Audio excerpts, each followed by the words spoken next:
Et allô les investisseurs, j'espère que vous allez bien et on se retrouve pour cet épisode du samedi qui commence à devenir une habitude dans lequel je vous résume un petit peu les nouvelles que j'ai vues passer cette semaine, les recherches que j'ai fait, ce qui s'est passé un petit peu sur le marché, etc. Aujourd'hui, on va parler de la conférence qu'a fait Google et notamment ce qui a été annoncé autour de la publicité, de leurs innovations et le fameux dilemme de l'innovateur dont on a déjà parlé, je vais en parler à nouveau aujourd'hui. On regarde rapidement aussi ce qui s'est passé sur les marchés, les peurs qu'on a eues, qui n'ont pas pour autant fait beaucoup bouger le marché, comme quoi le marché parfois s'y habitue.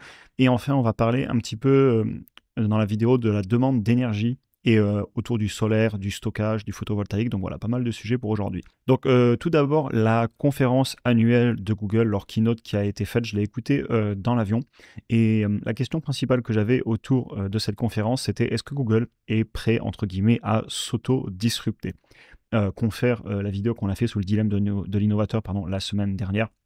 Et justement, on sait qu'il faut qu'ils continuent à maintenir leur chiffre d'affaires sur la publicité. Et il faut pour ça qu'ils intègrent l'IA pour moi à leur recherche, puisque les personnes vont de plus en plus y prendre goût. J'ai aucun doute sur l'adoption des outils type Gemini, ChatGPT, Grok. Et Google y travaille. Ce qui me fait plaisir, sachant que, pour information, hein, je suis actionnaire sur l'entreprise. Et on voit que j'ai un prix de revient unitaire là autour des 108 dollars. On l'avait acheté pas mal pendant la grosse baisse de 2023 où Google était mort à cause de ChatGPT.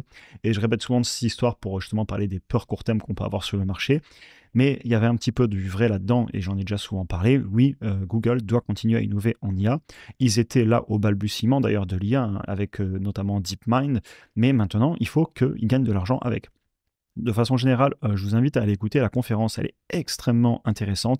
Alors, il y a beaucoup de choses très prometteurs, il y a aussi un petit peu des gimmicks ou des choses qu'ils essaient de développer. Évidemment, tous les projets n'iront pas jusqu'au bout. Il faut investir et c'est toujours dur de dire quel projet va arriver jusqu'au bout. Par exemple, Waymo, ça a été de l'argent qui pendant longtemps a été dépensé sur les voitures autonomes. Aujourd'hui, il y a enfin du chiffre d'affaires, mais pendant des années, ça a été difficile. Pareil, ils travaillent sur les lunettes connectées, pas mal de sujets. Et j'apprécie le fait que l'entreprise continue à investir. Et leur objectif maintenant, c'est de mettre l'IA directement dans le moteur de recherche Google, parce que jusqu'à aujourd'hui, on avait les bons vieux liens bleus sur lesquels on cliquait et il y avait bien souvent de la publicité en haut des résultats. Et aujourd'hui, il faut qu'ils changent complètement la façon de le présenter, où justement on a des réponses beaucoup plus construites avec une IA pour que les personnes continuent à utiliser le produit, sinon ils vont aller sur d'autres outils qui vont leur faciliter la recherche. En fait, il faut que la recherche soit toujours plus facile pour moi, mais qu'en même temps, elle soit toujours monétisée. Et ils ont annoncé qu'ils allaient y travailler intensément, qu'au début ce ne serait pas disponible pour tout le monde, mais que sur le moyen terme, l'objectif c'était que tout le monde maintenant soit face à une réponse en partie fournie avec de l'IA et toujours de la monétisation sur Google. Je conserve ma position, mais je surveille évidemment grandement l'évolution comme toutes les entreprises que j'ai en portefeuille. Et c'est d'ailleurs pour ça que je limite les places que j'ai en portefeuille puisque je passe beaucoup de temps à faire de l'analyse qualitative. Et si un jour je vois un problème ou à l'inverse je vois du positif, ça aura des impacts évidemment sur ma décision autour de cette entreprise. Mais à ce jour, sachez que j'ai 45 actions en portefeuille et le cours actuellement, on est autour des 168 dollars. On passe au sujet suivant, les marchés cette semaine. Alors les marchés, ils soufflent clairement après la hausse qu'on a eue et ça fait du bien, c'est normal pour les marchés de respirer. Vous voyez ici le Nasdaq, on avait quand même eu une hausse assez forte depuis début avril où on a vu les peurs autour des taxes douanières. Et là, le marché, depuis 6-7 jours, il globalement fait du surplace, mais il est beaucoup plus haut que les opportunités qu'on a eues début avril. Maintenant, c'est une bonne chose et personnellement, j'utilise ça, ce temps pour souffler, pour aussi bien faire des nouvelles recherches, rentrer sur des nouveaux titres que je suis en train d'analyser en ce moment. J'utilise les options, donc voilà, c'est bien que le marché se calme un petit peu parfois. On est quand même en grid, donc on est sur un marché qui est assez optimiste, alors qu'il y a un mois, on était en peur extrême et en peur, donc clairement, on voit les mouvements émotionnels qu'on peut avoir sur le marché et sur le sentiment de marché. L'autre point que je trouve aussi intéressant, c'est que le marché a complètement digéré les taxes douanières, ces peurs qu'on a, puisque là, on a le président américain qui annonce plus 50% de taxes sur l'Europe et les marchés ça les fait à peine bouger.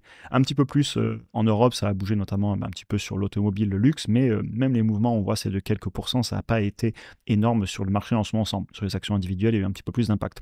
Mais quand vous pensez qu'il y a un peu plus d'un mois, les marchés s'étaient écroulés, on avait eu un crash très violent, même historiquement, statistiquement, c'était un crash violent qu'on a eu, et en fait, ça y est, c'est digéré. Et maintenant, j'aime bien toujours me demander quel sera le prochain narratif. Est-ce que ça va être autour des peurs, autour des obligations, notamment aux US, au Japon, en Europe, ou qu'est-ce qu'ils vont nous trouver d'autre? Au final, toutes ces peurs sur les marchés, c'est quelque chose que j'apprécie énormément parce que ça permet de rentrer sur des titres à des prix très bas. D'ailleurs, pendant cette baisse, j'ai eu la chance de pouvoir rentrer sur plusieurs titres que je suivais depuis longtemps. On avait, par exemple, pendant longtemps parlé d'Amazon, et même il y a eu des baisses assez violentes aussi, par exemple sur Bitcoin, et ça a permis de rentrer sur des proxys de mon côté. Je vous en avais parlé sur la chaîne dans d'autres vidéos. Donc voilà un petit peu pour les marchés en ce moment, c'est bien qu'ils respirent, ça ouvre des opportunités, ça permet aussi d'avoir un petit peu de temps pour soi, pour remonter sa position en cash, parce que j'avais pas mal mis sur avril, donc là je remonte un petit peu aussi en position de cash. Je travaille avec des options, je récolte des primes, quand les marchés sont stables, c'est quelque chose de pertinent pour les options, parce que si on n'a pas trop de volatilité sur les jours ici, alors qu'on a eu de la volatilité sur les actions pendant les semaines d'avant, eh bien le marché en option il paye des grosses primes, et s'il vient à se calmer, eh bien on ne se fait pas assigner et on récolte les primes.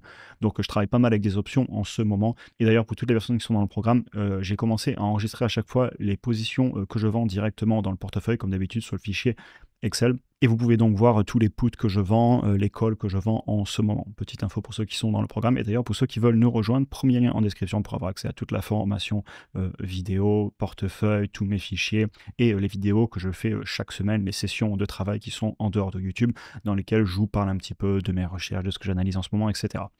Fin de l'instant publicité, et on passe à la troisième partie de la vidéo, la demande sur l'énergie. Et on va aussi un petit peu parler du secteur du solaire. La demande en électricité ou en énergie de façon générale, pour moi, elle va accélérer. J'en ai déjà souvent parlé sur la chaîne, aussi bien sur l'intelligence artificielle que l'explosion de la productivité qu'on va avoir. Et ça fait exploser les besoins en énergie. Qu'on parle de nucléaire, de solaire, de toute façon de produire de l'électricité, pour moi, le mix d'énergie, il va avoir lieu. Et on va donc avoir besoin de stabilité sur le réseau. Et ça m'amène un petit peu à vous parler des batteries avant de parler du solaire. On a vu qu'il y avait eu un blackout en Espagne. On sait qu'il y a des problèmes à gérer les réseaux parce qu'une usine nucléaire à ralentir ou à faire accélérer, ça prend du temps. Le solaire, s'il y a un nuage qui passe, on a une baisse de production. Les barrages, il n'y en a pas partout. Et je voulais vous montrer justement ces systèmes de stockage d'énergie, notamment avec les batteries. Ici, je vous ai mis un extrait des documents de Tesla et vous voyez l'adoption au niveau du déploiement du stockage d'énergie par batterie en gigawattheure. Et regardez l'évolution, elle n'est pas du tout linéaire, elle est clairement exponentielle. Ça, c'est les infos que vous avez directement dans les documents financiers. Ils vendent de plus en plus de stockage d'énergie par batterie. Ça a pas mal d'avantages. Déjà par rapport à un barrage, en termes d'infrastructure, c'est plus petit. On peut en mettre de partout où il y en a besoin, à côté des endroits où on produit de l'énergie avec du mix renouvelable et non renouvelable. Et je pense que ça fait partie du futur. D'ailleurs, au niveau des stockages de batteries, n'hésitez pas à aller regarder le travail qui a été fait par pas mal de chercheurs, par exemple Tony Siba, sur les courbes de prix de production d'une batterie en kilowattheure qui s'écroule depuis les années, et l'histoire n'est pas finie. Et d'ailleurs, vous avez la même chose sur les panneaux solaires. Aujourd'hui, ça coûte de moins en moins cher à produire. Ce qui va d'ailleurs nous amener sur ce sujet.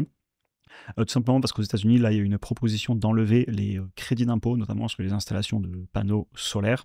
C'est pas encore passé, mais c'est bien possible que ça passe. Et il y a eu un article intéressant qui est passé sur CNBC, et il parlait notamment des investissements qui ont été faits selon les États et les bords politiques des États. Et on voit que ça pèse beaucoup dans les États du bord politique du président actuel, aussi bien en nombre d'emplois qu'en argent investi. Alors pour l'instant, ça n'a pas encore été voté au Sénat aux États-Unis, mais il se pourrait qu'ils enlèvent ce crédit d'impôt, et on verra, parce qu'il y a beaucoup de pression politique. C'est pas encore fait, on verra, à suivre. Il n'empêche que sur le long terme, ça ne m'inquiète pas, ça ne ralentira pas pour moi l'adoption, puisque le besoin d'énergie va être là, il ne faut pas se voiler la face, et la demande ne disparaîtra pas. Et si ce n'est pas les particuliers qui s'en occupent, les entreprises vont s'y attaquer à un moment. C'est parce que si vous allez écouter ce qui a été dit récemment, par exemple par Sundar Pichai, le patron de Google, ou même Satya Nadella à Microsoft et d'autres patrons, la demande en énergie est énorme, ces entreprises vont en avoir besoin, et s'ils ne peuvent pas l'acheter, l'énergie, eh ben, ils iront la produire eux-mêmes. En tout cas, ça c'est évidemment un avis que je vous partage, mais je pense qu'ils le feront. Donc voilà un petit peu pour les actualités de la semaine. C'est bien que les marchés se calment, ça permet de respirer, de remonter sa position en cash, de faire des analyses, d'ouvrir de nouvelles positions, de travailler avec les options, comme je vous le disais, je le fais pas mal en ce moment. Au niveau de Google, je suis extrêmement content de tout ce qu'ils ont présenté, notamment sur le fait qu'ils ne se reposent pas sur leur laurier. Et au niveau de la demande d'énergie, je pense qu'il va se passer des choses énormes sur ce secteur. J'espère que la vidéo vous aura intéressé. Je pense que le samedi, je vais assez souvent faire des vidéos de ce style où je vous parle un petit peu de ce qui s'est passé. Ça fait des vidéos aussi qui nous résument la semaine. Et ça me permet de résumer mes recherches et de vous les présenter sous un autre format, pas sous un format d'analyse d'une entreprise, mais plus de façon générale quand je regarde un petit peu des choses qui impactent nos entreprises. Je vous souhaite une excellente journée, un bon week-end et à très bientôt pour un prochain épisode.